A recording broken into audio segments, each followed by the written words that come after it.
Halo teman-teman, kita bertemu kembali di dalam channel YouTube saya, Januari Sihotang, sebuah channel YouTube yang fokus di bidang ilmu hukum, dunia kampus, dan juga dunia literasi. Pada video kali ini, kembali saya akan membagikan inspirasi-inspirasi judul skripsi, khususnya di bidang hukum tata negara, dan ini merupakan bagian yang keempat. Nah, kita langsung saja ke judul yang pertama, teman-teman. Judulnya adalah Problematika Pengaturan Tindak Lanjut Putusan Mahkamah Konstitusi dalam Perkara Pidana oleh Mahkamah Agung. Kalau kita berbicara mengenai Mahkamah Konstitusi, salah satu kewenangan utamanya adalah untuk menguji undang-undang terhadap undang-undang dasar yang putusannya bersifat final. Nah, ketika Mahkamah Konstitusi menguji undang-undang terhadap undang-undang dasar, maka putusannya dapat dilihat dalam tiga bentuk. Yang pertama, putusannya bisa saja membatalkan sebagian atau seluruh dari undang-undang yang diuji. Kemudian yang kedua, putusannya bisa saja menolak permohonan daripada pemohon. Artinya, undang-undang itu tetap seperti sedia kala. Sedangkan yang ketiga adalah, undang-undang tersebut bisa saja dibatalkan oleh Mahkamah Konstitusi dengan berbagai ketentuan atau persyaratan. Ini sering dikatakan dalam bidang hukum tata negara adalah conditionally constitution. Yang menjadi permasalahan di sini adalah ketika satu undang-undang dibatalkan sebagian atau seluruhnya oleh Mahkamah Konstitusi, maka tentu yang menjadi kewajiban daripada pembentuk undang-undang adalah membentuk undang-undang sebagai pengganti dari undang-undang yang dibatalkan oleh Mahkamah Konstitusi. Sayangnya di dalam ketentuan ketatanegaraan kita tidak ada satu pasal pun yang mengatur secara komprehensif bagaimana proses tindak lanjut daripada putusan Mahkamah Konstitusi ketika Mahkamah Konstitusi membatalkan sebagian atau seluruh undang-undang. Nah, inilah yang akan kita kaji di dalam judul ini. Maka kita akan membuat dua rumusan masalah. Yang pertama adalah bagaimana implementasi putusan Mahkamah Konstitusi dalam perkara pidana ditindaklanjuti oleh Mahkamah Agung. Nah, kenapa larinya ke Mahkamah Agung? Karena begini, ketika satu undang-undang tadi dibatalkan oleh Mahkamah Konstitusi, ternyata tidak ada satu ketentuan yang mengatur bagaimana tindak lanjutnya secara komprehensif. Karena tidak ada ketentuan yang mengatur secara komprehensif, maka tindak lanjut dari putusan Mahkamah Konstitusi itu diterjemahkan secara sendiri-sendiri oleh masing-masing lembaga negara yang terkait dengan itu. Misalnya, kalau ada putusan Mahkamah Konstitusi terkait dengan kasasi terhadap pra-peradilan, maka kemudian Mahkamah Agung mengambil tindakan sendiri dengan membentuk peraturan Mahkamah Agung. Padahal seharusnya ketika Anda baca di dalam Undang-Undang Nomor 12 Tahun 2011, di sana diatur dengan jelas bahwa tindak lanjut daripada putusan Mahkamah Konstitusi itu harus diatur dengan undang-undang. Artinya, yang berwenang mengatur tindak lanjut daripada putusan Mahkamah Konstitusi hanyalah DPR bersama dengan Presiden atau dalam keadaan tertentu dibantu oleh Dewan Perwakilan Daerah atau DPD. Kemudian untuk rumusan masalah yang kedua, bagaimana seharusnya tindak lanjut putusan Mahkamah Konstitusi oleh Mahkamah Agung dalam perkara tindak pidana. Nah, ini yang saya katakan tadi, seharusnya ketika ada undang-undang yang dibatalkan oleh Mahkamah Konstitusi, maka DPR dan Presiden sebagai pembentuk undang-undang lah yang seharusnya menindaklanjuti putusan tersebut, bukan diambil tindakan sendiri-sendiri oleh lembaga yang terkait dengan putusan tersebut. Selanjutnya kita masuk ke judul yang kedua, yaitu kedudukan hukum Menteri Triumvirat dalam sistem ketatanegaraan Indonesia. Jadi kalau kita berbicara Menteri Triumvirat, itu maksudnya adalah menteri-menteri utama dalam sistem ketatanegaraan kita yang langsung diatur oleh Undang-Undang Dasar. Nah, apa saja itu Menteri Triumvirat? Itulah Menteri Dalam Negeri, Menteri Luar Negeri, dan Menteri Pertahanan. Dan mereka diberikan kewenangan sebagai pelaksana tugas kepresidenan ketika Presiden dan Wakil Presiden berhenti atau diberhentikan secara bersama-sama. Ini bisa Anda baca di dalam pasal 8 ayat 3 Undang-Undang Dasar Negara Republik Indonesia tahun 1945. Cuma kemudian ternyata Undang-Undang Dasar kita dan juga Undang-Undang belum mengatur secara komprehensif bagaimana hubungan antara ketiga kementerian ini di dalam menjalankan tugasnya, termasuk juga diantaranya ketika mereka menjalankan tugasnya ternyata ada perselisihan atau sengketa antar ketiga menteri tersebut. Bagaimana mekanisme pelaksanaannya dan menteri mana yang paling berperan di dalam pelaksanaan tugas ketatanegaraan. Nah, oleh karena itu, kita akan buat dia dalam dua rumusan masalah. Yang pertama, bagaimana pertimbangan Menteri Triumvirat sebagai pelaksana tugas presiden jika presiden dan atau wakil presiden berhenti di tengah masa jabatannya. Nah, yang mau Anda kaji di sini adalah kenapa harus ketiga menteri ini dikatakan sebagai Menteri Triumvirat. Padahal kalau dalam sistem kabinet kita lihat bahwa ternyata di atas ketiga menteri ini ada yang namanya Menteri Koordinator. Kenapa Undang-Undang Dasar tidak mengatur yang namanya Menteri Koordinator sebagai Menteri Triumvirat? Kemudian yang kedua, bagaimana mekanisme penyelesaian jika terjadi sengketa antar Menteri Triumvirat sebagai pelaksana tugas presiden jika presiden dan atau wakil presiden berhenti di tengah masa jabatannya. Ini yang saya katakan tadi, karena bagaimanapun teman-teman, ketiga Menteri Triumvirat ini akan bekerja maksimal dalam 30 hari untuk melaksanakan tugas kepresidenan. Tidak tertutup kemungkinan bahwa ada perselisihan atau sengketa antar ketiga menteri tersebut, dan ini sangat bahaya di dalam melaksanakan estafet kepemimpinan bangsa. Harusnya Undang-Undang Dasar ataupun undang-undang harus mengatur bagaimana mekanisme penyelesaian sengketa tersebut. Mungkin kalau misalnya Anda mau buat ini menjadi skripsi, Anda bisa membuat saran bahwa lembaga yang berwenang untuk menyelesaikan sengketa ketiga menteri tersebut adalah Mahkamah Konstitusi. Kenapa? Ini bisa Anda lihat di dalam pasal 24C ayat 1 Undang-Undang Dasar 1945 yang mengatakan bahwa Mahkamah Konstitusi diberikan kewenangan untuk menyelesaikan sengketa kewenangan antar lembaga negara yang kewenangannya diberikan oleh Undang-Undang Dasar.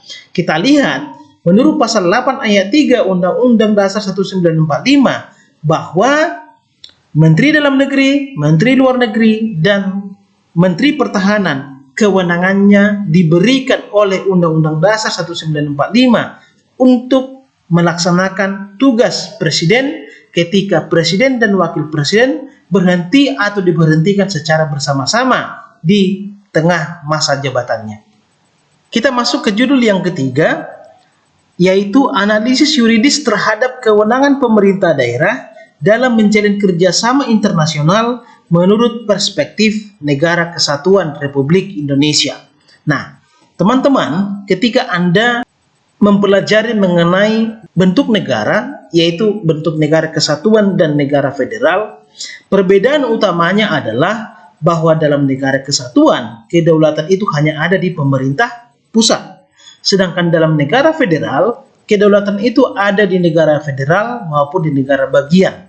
Perbedaan ini kemudian menimbulkan implikasi-implikasi yang sangat penting. Salah satunya adalah bahwa di dalam negara kesatuan, pemerintah pusat itu memiliki kewenangan yang sangat besar, walaupun kemudian di beberapa negara termasuk di Indonesia bahwa bentuk negara kesatuan itu memiliki varian-varian. Salah satunya adalah di Indonesia saat ini menerapkan negara kesatuan dengan otonomi daerah. Artinya, kedaulatan atau kekuasaan utama tetap ada di pemerintah pusat, namun daerah-daerah diberikan kewenangan untuk mengurus dirinya sendiri. Itulah yang dimaksud dengan otonomi daerah. Oleh karena itulah, di dalam Undang-Undang Pemerintahan Daerah diatur bahwa ada pembagian urusan pemerintah pusat dan urusan pemerintah daerah. Dalam konsep otonomi daerah, daerah diberikan kewenangan untuk mengatur dirinya sendiri, bahkan untuk memilih pemimpinnya sendiri melalui pilkada. Tetapi kemudian, karena Indonesia menganut yang namanya negara kesatuan, bahwa ada beberapa kewenangan absolut yang tidak diserahkan oleh pemerintah pusat kepada pemerintah daerah. Misalnya adalah hubungan luar negeri, kemudian pertahanan dan keamanan, agama, moneter, dan peradilan. Nah, karena di sini hubungan luar negeri adalah merupakan kewenangan daripada pemerintah pusat, Makanya daerah itu tidak diberikan kewenangan untuk menjalin kerjasama internasional. Permasalahannya kemudian adalah bagaimana caranya ketika satu daerah ingin menjalin kerjasama dengan negara lain ataupun dengan daerah lain, karena di dalam kehidupan sehari-hari kita sering mendengarkan yang namanya sister city ya, atau kota kembar, misalnya kota Medan menjalin kerjasama dengan kota Beijing. Ini bagaimana caranya supaya tidak bertentangan dengan asas negara kesatuan. Nah, untuk mengkaji ini kita masukkan dua rumusan masalah. Yang pertama adalah bagaimana pengaturan kewenangan pemerintah daerah dalam menjalin hubungan kerjasama internasional dalam perspektif Negara Kesatuan Republik Indonesia. Kemudian yang kedua, bagaimana seharusnya pengaturan kewenangan pemerintah daerah dalam menjalin hubungan kerjasama internasional dalam perspektif Negara Kesatuan Republik Indonesia. Sekarang kita masuk ke judul yang keempat, yaitu problematika hierarki ketetapan MPR dalam sistem perundang-undangan Indonesia. Nah, teman-teman, kalau Anda membaca pasal 7 ayat 1 Undang-Undang Nomor 12 Tahun 2011 yang mengatur mengenai jenis dan hierarki peraturan perundang-undangan di Indonesia, salah satu yang membedakannya dengan hierarki peraturan perundang-undangan sebelumnya, yaitu yang diatur di dalam pasal 7 ayat 1 Undang-Undang Nomor 10 Tahun 2004 tentang pembentukan peraturan perundang-undangan. Yang berbeda adalah bahwa di dalam Undang-Undang Nomor 12 Tahun 2011 dicantumkan yang namanya ketetapan MPR. Yang menarik dikaji di sini adalah kenapa di Undang-Undang 12 Tahun 2011 kembali dimunculkan ketetapan MPR, sedangkan di ketentuan sebelumnya di Undang-Undang Nomor 10 Tahun 2004 justru ketetapan MPR ini dihilangkan dari jenis dan hierarki peraturan perundang-undangan. Ini permasalahan pertama yang bisa Anda renungkan. Kemudian yang kedua, ketika ketetapan MPR kembali dimunculkan di dalam hierarki, tentu ini akan menimbulkan implikasi-implikasi. Salah satunya adalah misalnya bahwa dalam sistem perundang-undangan Indonesia dikenal yang namanya pengujian peraturan perundang-undangan. Karena bagaimanapun tidak boleh ada satu ketentuan peraturan perundang-undangan yang minus dari pengujian. Karena menurut teori daripada Hans Kelsen, bahwa peraturan yang lebih rendah itu harus mengacu kepada peraturan yang di atasnya, peraturan yang di atasnya harus mengacu kepada peraturan yang di atasnya lagi, dan peraturan yang di atasnya lagi itu harus mengacu kepada peraturan yang paling tinggi, itulah Undang-Undang Dasar. Kalau di Indonesia adalah Undang-Undang Dasar Negara Republik Indonesia tahun 1945. Artinya di sini bahwa setiap peraturan perundang-undangan yang di bawah UUD 1945 itu harus sesuai dengan UUD 1945. Kalau ada yang bertentangan dengan itu, maka harus ada mekanisme pengujian. Ketika kita berbicara mengenai mekanisme pengujian, maka Undang-Undang Dasar 1945 mengatur ada dua lembaga negara yang berwenang untuk menguji peraturan perundang-undangan, yaitu Mahkamah Konstitusi untuk menguji undang-undang terhadap Undang-Undang Dasar, dan Mahkamah Agung untuk menguji peraturan perundang-undangan di bawah undang-undang terhadap undang-undang. Ternyata dari kedua lembaga negara ini tidak ada satu lembaga negara pun yang berwenang menguji ketetapan MPR terhadap Undang-Undang Dasar. Artinya di sini ada kekosongan hukum. Nah, untuk mengkaji ini, maka kita akan buat dia dalam dua rumusan masalah. Yang pertama, bagaimana perkembangan eksistensi ketetapan MPR dalam sistem perundang-undangan Indonesia. Ini nanti bisa Anda kaji bagaimana pasang surut daripada ketetapan MPR ini. Seperti yang saya katakan tadi, di dalam Undang-Undang Nomor 10 Tahun 2004, ketetapan MPR dihilangkan, tetapi kemudian dimunculkan di Undang-Undang Nomor 12 Tahun 2011. Kemudian yang kedua, bagaimana implikasi eksistensi ketetapan MPR dalam sistem perundang-undangan Indonesia. Kalau mengenai implikasinya tadi saya katakan salah satunya adalah mekanisme pengujiannya. Walaupun kemudian tidak tertutup ada berbagai implikasi lain, misalnya apakah dengan dicantumkannya ketetapan MPR dalam hierarki, maka ini akan memberikan peluang kepada MPR untuk membentuk ketetapan MPR yang baru yang bersifat mengatur. Nah, kita lanjut ke inspirasi judul yang terakhir atau yang kelima, yaitu karakteristik peraturan menteri sebagai delegasi dan atribusi kewenangan dalam sistem ketatanegaraan Indonesia. Teman-teman, kalau kita berbicara mengenai peraturan menteri, ini sesungguhnya tidak diatur di dalam jenis dan hierarki peraturan perundang-undangan menurut pasal 7 ayat 1 Undang-Undang nomor 12 tahun 2011. Tetapi kemudian eksistensi daripada peraturan menteri ini diakomodasi di dalam pasal 8 Undang-Undang nomor 12 tahun 2011. Namun kemudian yang menarik adalah bahwa menurut pasal 8 Undang-Undang nomor 12 tahun 2011, satu lembaga negara itu berwenang untuk membentuk sebuah peraturan perundang-undangan ketika ada dua hal. Yang pertama, diperintahkan oleh peraturan di atasnya atau lembaga tersebut memiliki kewenangan untuk membentuk itu. Nah, khusus untuk yang namanya peraturan menteri, bahwa kita lihat sesungguhnya peraturan menteri itu memiliki kewenangan di dalam pemerintahan atau dalam hal bestur, tetapi tidak memiliki kewenangan di dalam membentuk peraturan perundang-undangan.